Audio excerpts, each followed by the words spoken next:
everybody. How are you today? We're holding out for the White House to finish, but I know you all have a lot of stories to file. So here we are. We're going to get going anyway.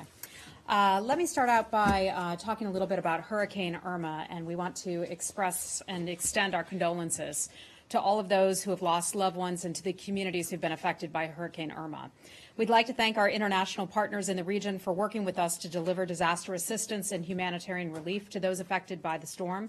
Since Friday, more than 2,000 individuals have been evacuated from St. Martin, including more than 300 people evacuated by Royal Caribbean Cruise Line and 1,700 by U.S. military air transport. We're grateful to our colleagues at the Department of Defense for their nonstop support in this effort. Evacuation flights from St. Martin resume today to San Juan, Puerto Rico, and we are also planning an evacuation flight from Tortola, that's British Virgin Islands, the Beef Island Airport, to San Juan later today.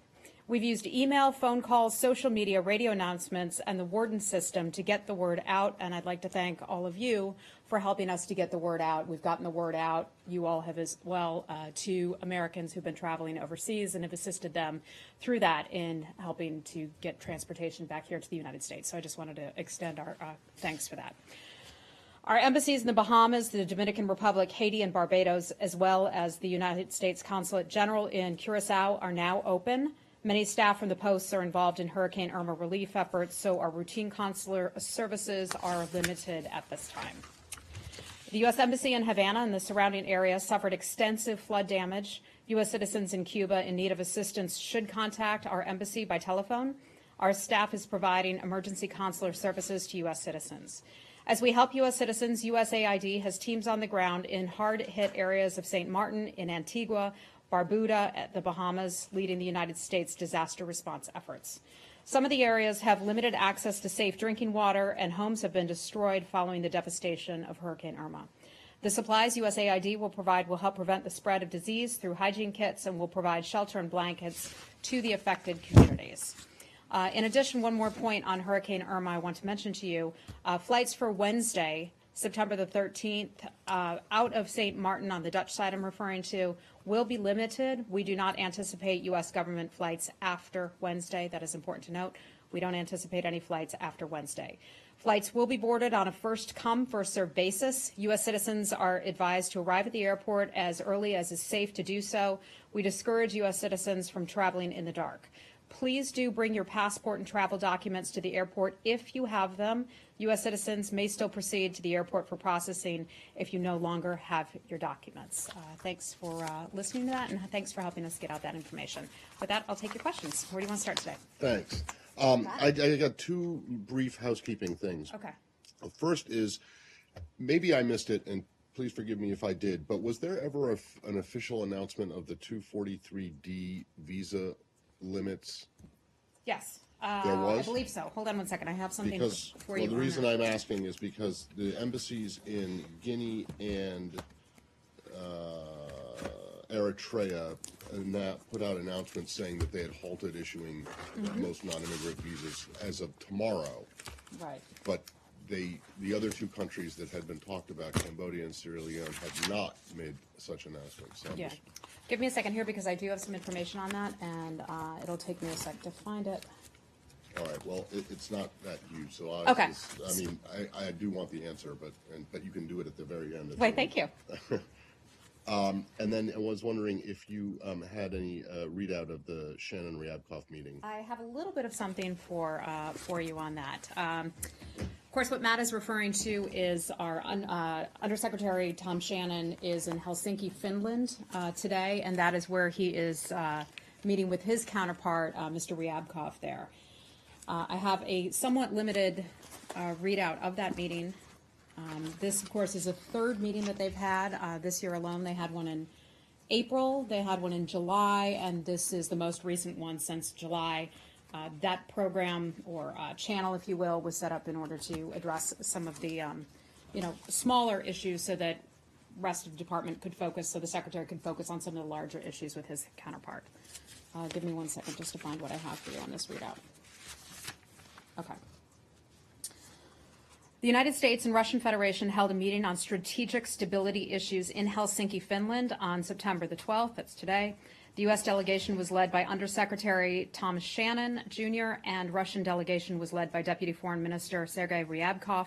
The discussions provided both sides with an opportunity to raise questions and concerns related to strategic stability and also to clarify their positions on that matter. So I don't have a whole lot for you, but that's what I can provide you. That's all I you have. have? Yep. So you can't say if anything was resolved or if anything got worse, or if they agreed that the Secretary and Foreign Minister Lavrov would meet next week in New York, or if anything else? I don't have any more for you on this. Our schedule is still developing. I know a lot of you will have questions about our scheduling at the United Nations next week. We're still working on developing that schedule. So we anticipate to have a fuller readout about the UNGA schedule on Thursday. At last meeting, the readout was that they'd agreed to, both sides wanted to set a schedule for the resumption of strategic stability dialogue on major issues. Has there been any progress on that? I don't have any kind of schedule for you. That meeting just took place today. As you know, Helsinki a bit ahead of us, so I have not talked to Mr. Shannon, but as soon as I get some information on that, I'd be happy to bring it to you, at least what I can. So let's stick with this issue. Does anybody have any questions about this? Very quickly, Okay. the Russian Ambassador Antonov, has there been any meeting between him and anyone in this building? He called today for, to sort of scale back or de-escalate this tit for tat and so on. Well, and that's exactly what we want. We want our relationship to have already reached its low point. Both of our nations are going forward with the goal to try to improve our relationship and look for areas of mutual cooperation. So we start from here, and hopefully things will only get better. Okay. Hey, Michelle. Hi, sorry, thanks. Still in Russia, on this BuzzFeed report that there was this document presented to the State Department as well as the White House on Russia wanting to immediately heal the relationship and get back on track. Can you talk about this meeting in which this was presented? Can you tell us a little more about that? I'm not familiar with any particular meeting that you're referring to. I just saw this article that you're referring to as I was walking out here. So trying to scramble to get up to speed on that. Essentially, allegedly talks about resetting our relations. That's what we want also. So I'm really happy to hear that we're all on the same page. We want to improve relations. Two world nuclear powers need to be able to work together on areas of mutual cooperation. Well, what was the immediate U.S. response to that plan that was put together according to this report and according to this document? I'm not aware of that. It would be considered a private diplomatic conversation that I just can't confirm any of the details of that. But the Secretary has talked about it, our relationship a lot, saying that we take a pragmatic approach to our relations with Russia, and we have to have areas that we can work together. Where we don't see eye to eye, we will certainly uphold American values. We will speak about American values and things that are important to our nation, but we want to work together with them as well. But if this was, no one has disputed the authenticity of this document. I haven't seen it. I just haven't right. seen it. I've only seen the news report, and so I don't want to get Sure. beyond this because literally this was handed to me Understood. just That's moments why ago. That's and why so my question is just going to be a general one. Okay. That if Russia was looking for an immediate reset, basically, that was clearly not going to happen. Am I right? I just don't know. I can't comment on that in particular. I just can tell you that I know we look forward to trying to improve our relationship with that. A very good indication of that is one thing, Mr. Shannon meeting in Helsinki with his counterpart. Another example of that will be other meetings that we have going forward. Nothing to announce this time, but as we have those, I'll let you know. Okay? One of the anonymous officials cited in responding to the report. I'm sorry, the what? One of the anonymous officials who was cited in the report that you've only just seen said that the route to a reset goes through Ukraine. Can you confirm generally that you have to resolve the crisis in Ukraine before you can warm up ties? I'm not going to stand here and make policy for us. That is an issue. Can you comment on the existing policy? Is it the policy that the crisis has to be resolved? Well, I know we have to resolve that crisis. And part of the reason that we put Kurt Volker in the place to manage the ongoing issue with Ukraine is because the Secretary views that as something that's tremendously important. That has been a sore spot between the United States and Russia. We believe in Ukrainian territorial integrity. That certainly has not changed. But anything more on this news report, I just can't comment on it. You can refer you back to the Russian government if they want to comment on this report. So there have been indications, I believe, that the Russians may be prepared to demand that the United States par its staffing in Moscow in its embassy even further. How will that reflect on the Secretary's push for better relations? Look, I don't want to speculate on any kind of hypothetical, and I'm not going to take the bait on, another nation supposedly coming out with, what could be perceived as a threat. I think the Secretary believes that no further escalatory action is necessary at this point, and we look forward to trying to forge ahead. Okay. Anything else on Russia? Okay. We're done with Russia. China, North Korea. Okay. Hey, Rich Hudson, how are you? Thank you. Today, before the House Foreign Affairs Committee, Assistant Secretary of the Treasury, Marshall Billingsley, testified that he cannot assure the committee that they've seen sufficient evidence of China's willingness to shut down North Korean revenue flows, expunge North Korean illicit actors from the banking system, expel middlemen and brokers who are establishing webs and front companies. It urgently needs to take demonstrable public steps to eliminate North Korea's trade and financial access. You've said last week that China needs to do more, but there is movement behind the scenes, though this seems to be a little bit more of an indictment on China not needing to do a lot more. Is there a difference between Treasury and State's assessment of China cracking down on North Korea? And what is the latest assessment that State has? I think we have all said this, whether it's coming out of the White House, whether it's coming out of Treasury or here, China can do more. We know that they can do more. We know that 90% of the trade goes through China. So we expect them to do more. They just backed the UN Security Council resolution yesterday. They backed the one the month before. That's significant. China has repeatedly said that they do not believe in a nuclearized Korean peninsula.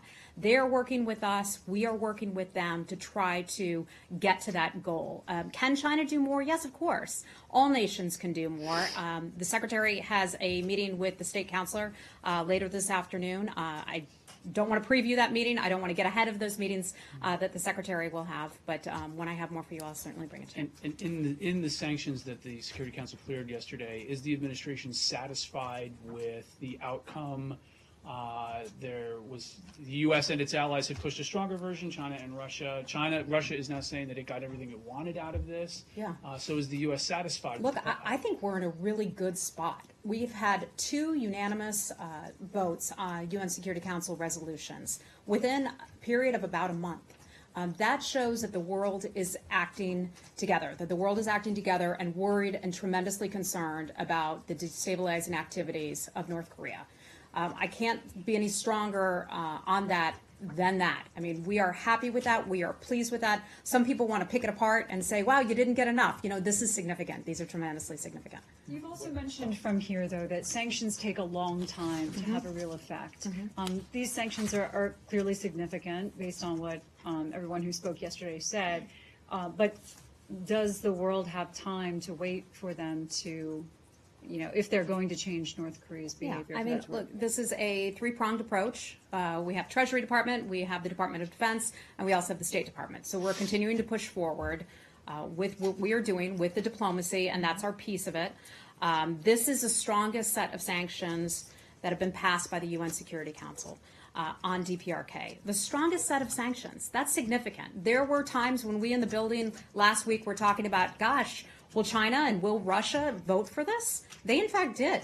So we are pleased, and I think that reflects the attitude, the shared attitude of the world. But the president today said that the sanctions were not a big deal and nothing compared to what needs to be done. That seems like the complete opposite of what you just said. I think what the president is talking about is that more can be done. We are. We're not at the ceiling when it comes to sanctions against the DPRK. We're sort of at the floor at this point. There's a lot more that we can do. The floor. Really? Yeah, not the ceiling, the floor. Okay, maybe a step above the floor. I don't know. It seems like you're pretty close to the ceiling. Okay. Well, okay. ceiling, not that much floor, more that can be wall, sanctioned. whatever you want to, however you want to look at it. We're not at the ceiling, and I think that's what the president was saying. So, So yes, are the sanctions a big deal, or are they not a big deal? Look, Because I've think heard these- two really I different think things the in one. sanctions, and I'm not going to go against the president, but I think the sanctions are significant. I think the president's more looking at that there's more that can be done, and recognizing that the world has a lot more work that could be done. shortly before the vote, the ambassador to the UN, Nikki Haley, tweeted that this vote that was coming up when she sent the tweet was a result of North Korea's hydrogen bomb test. Has the administration made it a definitive determination that this was in fact a hydrogen bomb, or was she getting too far I think, forward on and her let me look for her exact quote here because I have it somewhere. I think what she was doing is referring to. She said it was. She referred to the September 3rd test as a claimed hydrogen bomb. Not in the tweet, she didn't. Okay, well, in her remarks yesterday at the Security Council, she said that. So North Korea claims it was a hydrogen bomb, and I believe that that's what she was referencing. Okay, so this is a case of Twitter perhaps not being the Yeah, best. look, way It's to obviously communicate. very serious what happened. Thank you. Okay, okay. Anything else on DPRK? Hi. I'm on sorry, the sir, tell marine- me your name again. Julian Borgia from The Guardian. Oh, right. On the marine interdiction part of the sanctions, Yes. will that be backed up by any resources to carry that out? Because it does imply much more naval patrolling, more attempted interdictions. Well, of, a lot of that would be a DOD issue. There's a little bit I can try to give you on that, and then I would just refer you to DOD for all the specifics on how exactly that gets done. The resolution provides UN member states with new tools to stop high-seas smuggling of prohibited products. If a flag state or a vessel does not cooperate with inspections, then the vessel can be designated for asset freeze, denied port access, it could be deregistered, and it could suffer other penalties. That's all we have here at the State Department. Okay? Anything else on DPRK? Heather, Okay, okay. Hi, Jane. Okay, thank you. If North Korea does not dismantle its nuclear weapons, then South Korea wants tactical nuclear relocation into Korean Peninsula for nuclear balance in Korean Peninsula.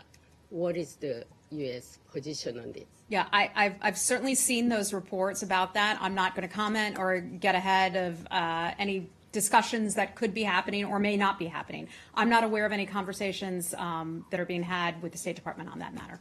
But the U.S. considering about this issue? I think that would be a DOD issue, and I'm not prepared to talk about that. That's not a DOD issue. This is a U.S. Yeah, issue. I don't have anything for you on that. Okay, one more time. Joseph Noon, special representative for the North Korea palace, he visited Russia and meeting with the six-party delegations up Yeah. there. Do you know any purpose of? Yeah, I have just a little bit of information. I can confirm that our Ambassador Yoon, and many of you know Ambassador Yoon, he is in Moscow today, and that is where he's meeting with some Russian officials.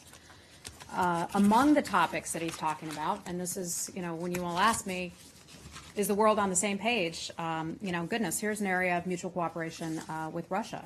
And that is that Ambassador Yoon traveled to Moscow to meet with the Russian Ministry of Foreign Affairs officials to talk about cooperation on the DPRK.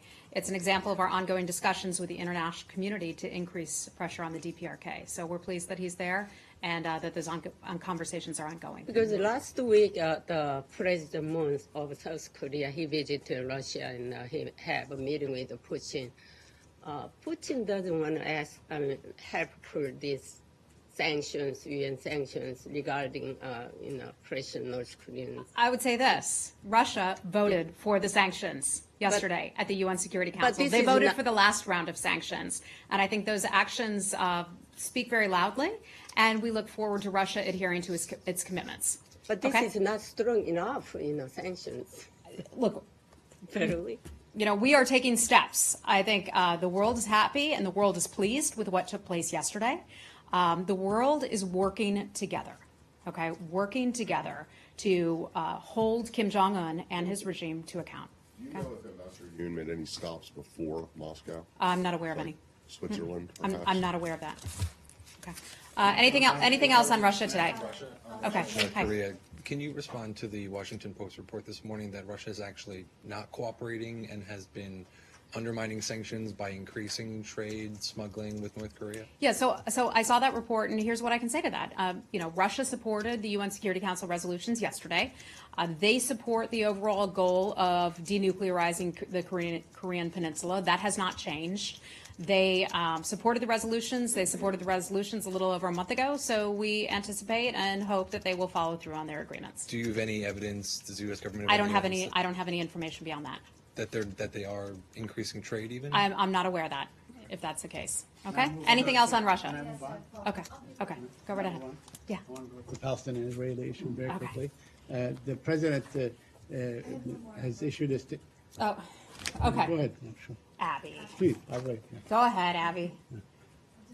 No, it's okay. No problem. Apologize Go to ahead. Please, Saeed. go ahead. Yeah, don't apologize. It's quite all right. Go right ahead. I just wanted to follow up on what Connor asked. The Assistant Secretary of Treasury testified today about deceptive practices used by North Korea, specifically looking at that port of Vladivostok, Russia, and the switching of flags. Do you feel like the recent sanctions, specifically allowing for the checking of ships when they're trying to smuggle, will prevent that sort of thing from happening? And is that something specifically that the U.S. is talking to Russia about? Well, stopping? I don't. In talking to Russia about where? About stopping their practice where they're using Vladivostok, Russia, as a port in order to offload coal. Yeah. So with the interdiction that we talked about, that would be a goal of that, to be able to prevent things from happening of that nature. Beyond that, I can't tell you anything about what's happening in those meetings right now. I just don't want to get ahead of some of those meetings. Okay? All right. Saeed. Very quickly, I just wanted to ask if there are any plans for Secretary Tillerson to meet with either Palestinian and Israeli leaders, either with the president when he meets with them or separately. Is there anything that you can share with us? So I don't have anything for you on the Secretary's schedule today at the UN General Assembly. That's what you're referring to, right? Right. Okay. So we'll have some scheduled meetings to be able to tell you about Thursday, as you all know that these things develop. And they're late developing sometimes. So that's where we are right now with the meetings. I can tell you, though, that the President is planning to sit down with the Prime Minister, Benjamin Netanyahu, and I know that the President's looking forward to doing that. Okay. Can you explain what's going on with this $75 million that the State Department allegedly, or Secretary Tillerson allegedly wants to remove from the additional money to the MOU? Is this a thing or not? So I can tell you this. Israel is an important, trusted ally of the United States. That hasn't changed, and that won't change. We have a strong relationship with Israel. I just mentioned that the President looks forward to sitting down with the Israeli Prime Minister next week at the UN General Assembly.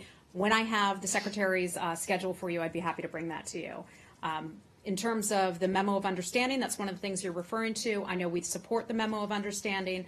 I know that Israel is in the position to be able to get that funding, and that is something that we support. So there is no attempt or desire on the part of this building or the Secretary to have the Israelis return it, or to not give it the extra above and beyond what was in the MOU, the money that Congress, the $75 million extra that Congress appropriated. What I can tell you is Israel is an important, trusted ally.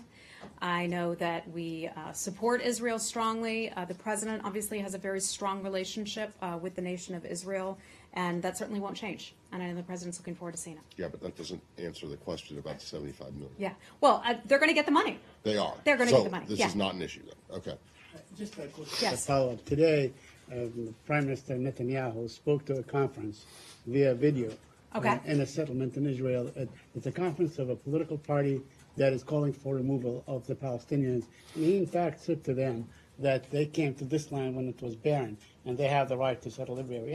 Have any comment on that? I mean, he's basically advocating ethnic cleansing of the Palestinians. I wonder if you would have a statement on that. Saeed, I'm not aware of what the Prime Minister allegedly said today, so I'm hesitant to comment on anything that I haven't seen myself. Thank you. Okay. Anything else on Israel today? Okay. Okay. Okay. Go right ahead. Turkey. The Turkish government's going to buy the S-400 defense system from Russia. Obviously, the details of the system we'll try and get from the DoD, but from a diplomatic point of view, This is a bit of a slap in the face for NATO, isn't it? Well, one of the things that we want is it's important for NATO countries to have military equipment that's considered interoperable with the NATO systems, with the systems that NATO nations currently have. A Russian system, if Turkey were to buy these S-400s, as is being reported, that would not meet that standard. So that would, of course, be a concern of ours. It would be inconsistent with the statement, the commitments made by allies at the Warsaw Summit. That is supposed to enhance resilience by working to address existing dependencies on Russian-sourced legacy military equipment through some of our national efforts. So it would be a breach of these agreements in spirit, or is there some NATO rule that's being broken here? I would have to check with NATO on that. If there's a rule that's being broken, that I just don't know And offhand. you're not prepared to discuss any repercussions if Turkey goes through with Not this? at this point. Okay. Thank you. Okay. Yeah. Hi, Ilhan. How are you? so much. We had a Turkish journalist in here yesterday, who was here visiting the State Department with. I didn't see it. With another team. Yes. So Thank you. We were happy to have her. Yesterday, Turkish administration official, actually spokesman, Minister Bekir Bozdağ, was talking about the probe here in New York South District, indicting ex-minister, and Turkish administration now calls it as a coup or reputation of coup against Turkish government. Accusing U.S. government to using a judicial process to overthrow Turkish government, and this coming from the spokesman of the government. I was wondering, what's your reaction to that? I'm going to say 3 words. That is ridiculous. That's it. Okay, listen. Anything else in Turkey? Yes, I have a question. I have a question. Sir, go ahead. Hi. I'm my colleague Nadia from Mega TV Greece. On the question of the missiles, since the system is not compatible with NATO and USA, are you going to stop this deal?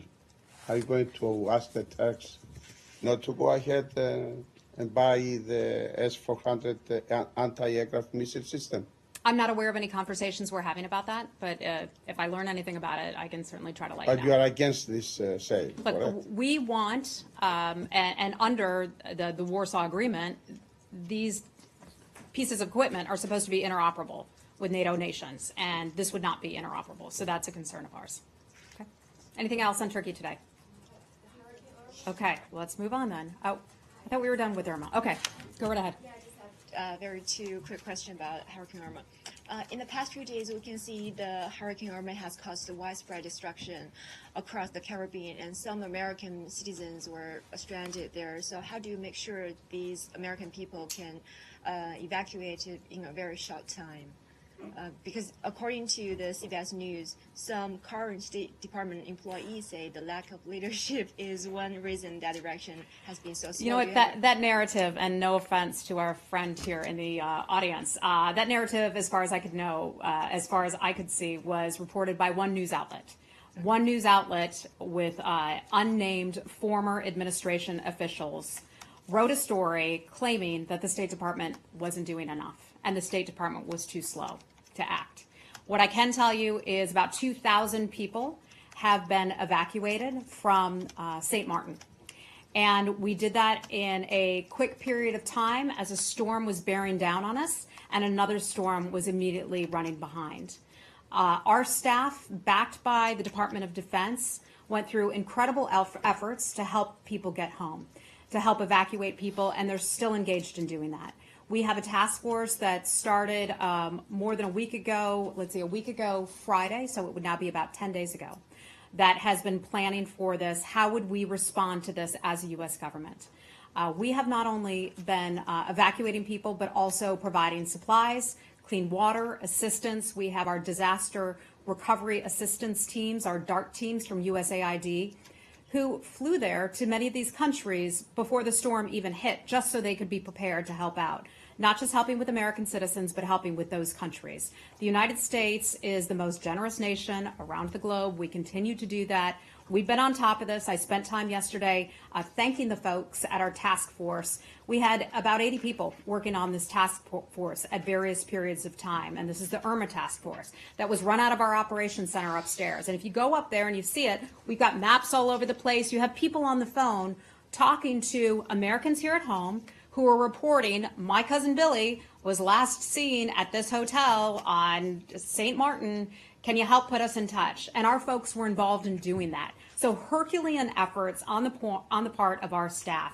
And in fact, even during the worst times of the storm, our embassies, while closed, were still able to provide somewhat limited services to American citizens on the ground. So I don't think that anyone outside of one news organization would say that the United States didn't do a bang-up job in helping people get home. So all these 2,000 people are back in the United States. I don't know where they are right now. Some of them would be in Puerto Rico, which of course is the United States. I don't know where everybody is right now, but we did that, and other nations certainly look to us to help out too, and we have been able to provide some support for other nations. Americans come first when it comes to getting on these planes. We saw Royal Caribbean. I mean, they just did it on their own, started bringing some people home as well. So this is what we do. As Americans, we take care of our people. Okay. Any other questions on Irma? Okay. Yeah. You just said that the task force started 10 days ago. Yep. So it didn't start Friday officially? The task force started prior to last Friday. I was just up speaking with our task force director. Robert, you were with me. We can double check that yesterday morning. And she told me about that and said, hey, sorry, we didn't get all the information out.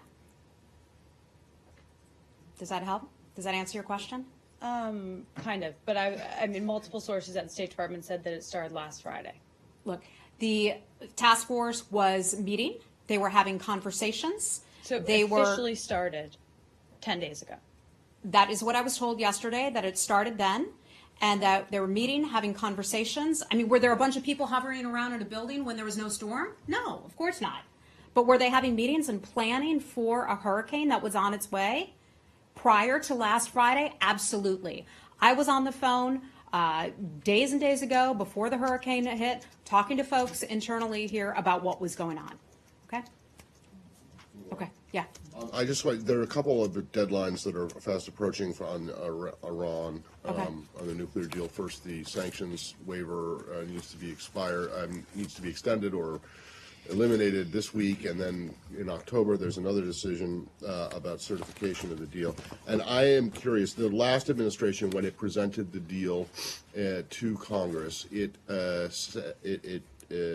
included the UN Security Council Resolution 2231 and identified it as a related document.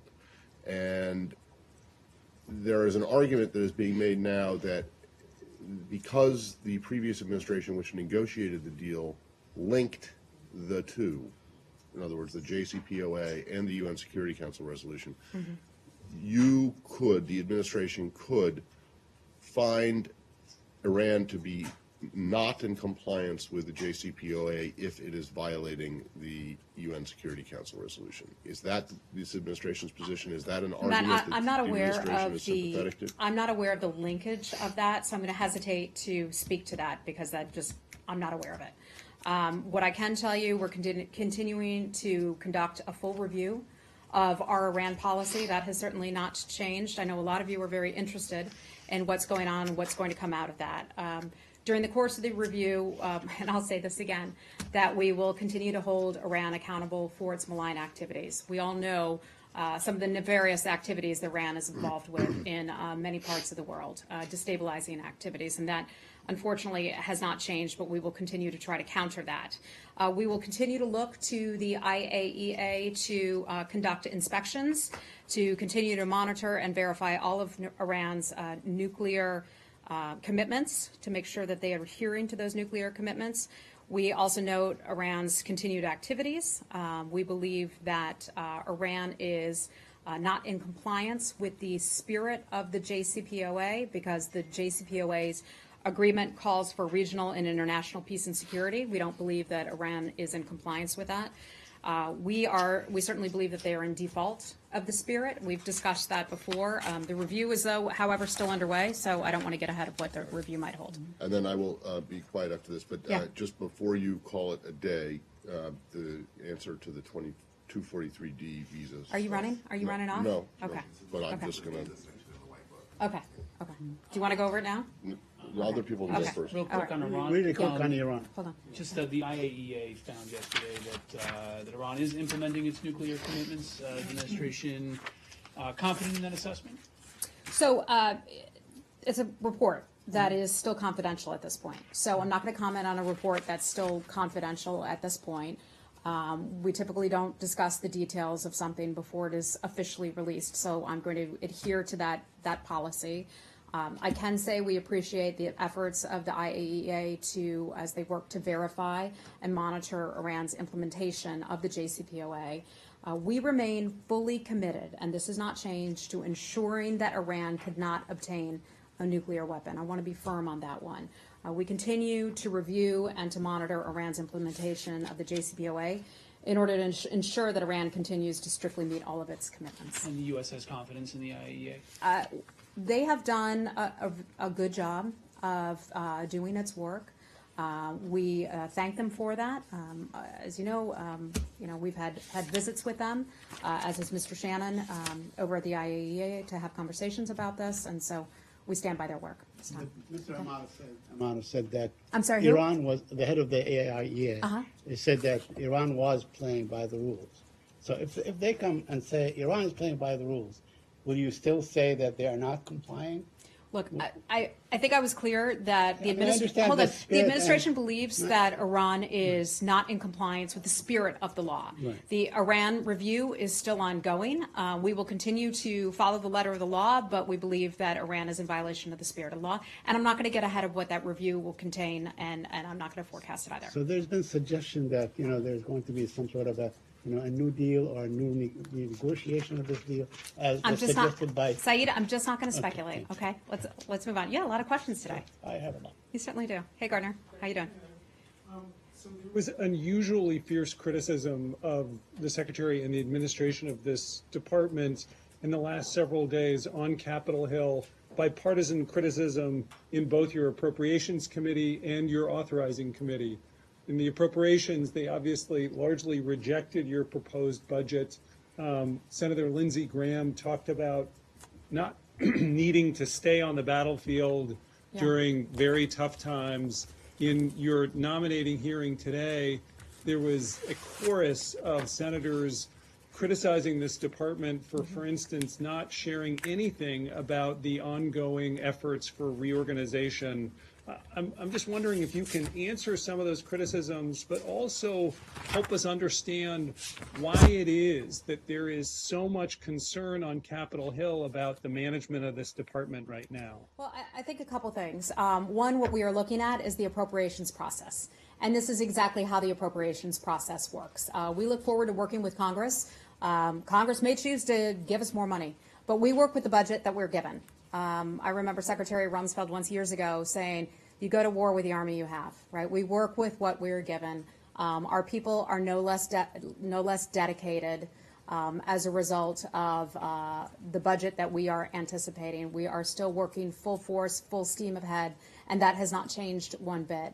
Congress can express its concerns. They are fully that is fully appropriate for them to do that. We look forward to working with Congress and to engaging with them. I know we've got a lot of members on the Hill over the next few days. It would be very difficult to keep track of everything that every one of our folks has testified to on Capitol Hill. So I think that's the first part of your question. The second part of your question was?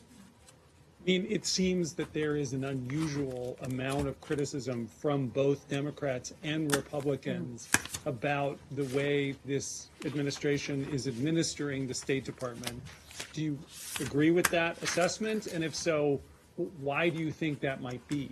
Well, I'm not going to speculate as to why members of Congress have opinions. We all know that the politicians have their opinions about how things should be run, and they're right to have those opinions. And frankly, that's a democracy. It's okay for them to ask questions and to ask tough questions. We deserve it to be asked those questions, and we will answer those questions to the best of our ability.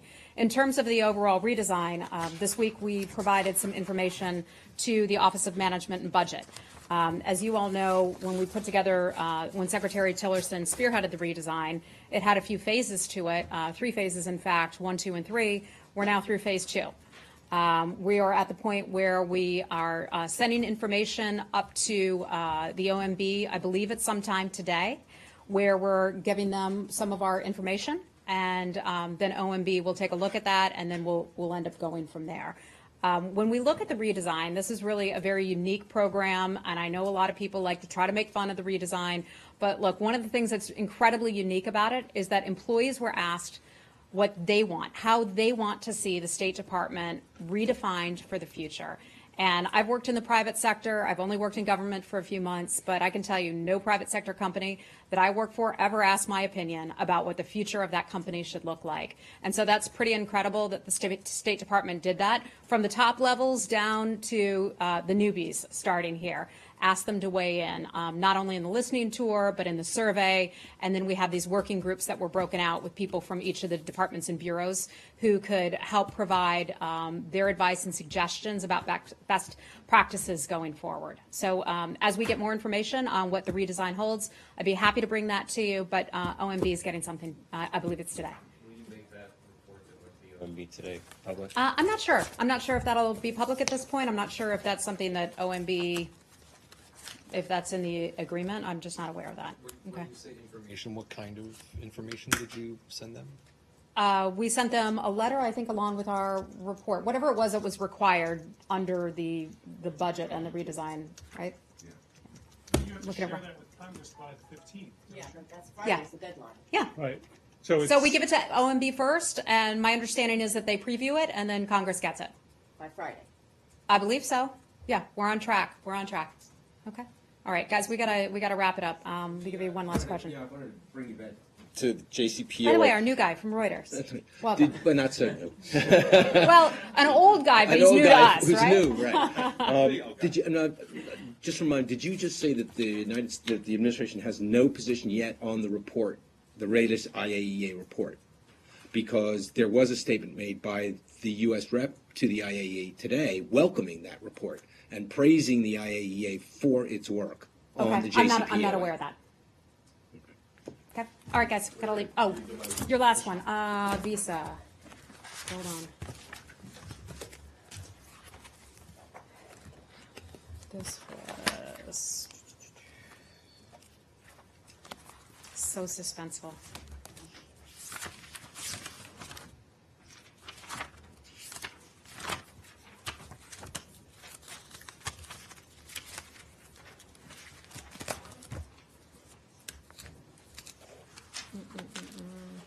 Do you remember where this is, Robert? Under the Visa tab. The Visa tab. Back there, the white book in the back. Ah, see, it's hiding. Okay. So, first of all, was it ever officially announced that these 4 countries were going to be hit by this, by the I restrictions? mean, did we communicate with those countries? No. Did you communicate publicly? I don't know. I was away for some part of last month after the initial reports out of DHS and here, but I don't know that it ever was formally announced that this was going to happen under 243D of the IN. I was away the same period of time that you were, so it may have come out and may have slipped my attention. Here's what I can tell you about 243D, and this is basically countries that weren't taking back some of its people who had been convicted and served their time criminal offenses. The Secretary of State has ordered consular officers in Eritrea, Guinea, Sierra Leone, and also Cambodia to implement visa restrictions effective September 13th, 2017. That's tomorrow. The Secretary determined that the categories of visa applicants subject to these restrictions on a country-by-country basis. Consular operations at the U.S. Embassy will continue. The visa restrictions do not affect other consular services provided, including adjudication of applications from individuals not covered by the suspension. State received notification under Section 243D of the Immigration and Nationality Act from the Department of Homeland Security for Eritrea, Guinea, Sierra Leone, and Cambodia. According to that section of the law, when a country denies or unreasonably delays accepting one of its nationals, the Secretary of Homeland Security may notify the Secretary of State. The Secretary must then order consular officers in that country to discontinue issuance of any or all visas. The Secretary determines the categories of applicants subject to the visa restrictions, and the categories differ slightly country by country. Do they, in this case? They do. Do you want to go over it? Yes, please. Okay, if anybody has to go. And also, does it only apply to government officials and their families? I don't believe or so. does it- Let me just, I want to make sure that we get everything absolutely correct. Obviously a sensitive situation, so I'm just going to read straight from the book. Cambodia. The U.S. Embassy in Cambodia has discontinued the issuance of B visas. Those are considered temporary visas for visitors for business or pleasure. The Cambodian Ministry of Foreign Affairs employees with the rank of Director General and above and their families. That is who it affects in Cambodia. In Eritrea, as of September 13th, the U.S. Embassy in Eritrea has discontinued the issuance of all B visas, which are temporary visitor visas for business or pleasure. So that's for all, different from Cambodia. In Guinea, as of September 13th, the United States... Hold on. So that means it applies to everyone, not just... all B visas. But for all Eritreans, not Correct. just Let me government just officials. go back and read this for you Sure. again. Yeah. As of September 13th, the U.S. Embassy in Asmara, Eritrea, has discontinued the issuance of all B visas. Those are temporary visitor visas for business or pleasure. Okay. Guinea. As of September 13th, the United States Embassy in Conakry, Guinea, Conakry, thank you, has discontinued the issuance of B visas, temporary visitor for business or pleasure, and F, J, and M, like Mary visas, temporary visitors for student and exchange programs, to government officials, hold on, and their immediate family members. So that just applies to government officials then in Guinea. And then for Sierra Leone, as of September 13th, the United States Embassy in Freetown, Sierra Leone, has discontinued the issuance of B visas, temporary visitors for business or pleasure, to Ministry of Foreign Affairs officials and immigration officials. Now, the State Department may change the covered visa categories at any time. Visa suspensions may include any category of visa applicants as determined by the Department on a country-by-country basis. Thank you. Okay? All right, thanks, everybody. Great to see you.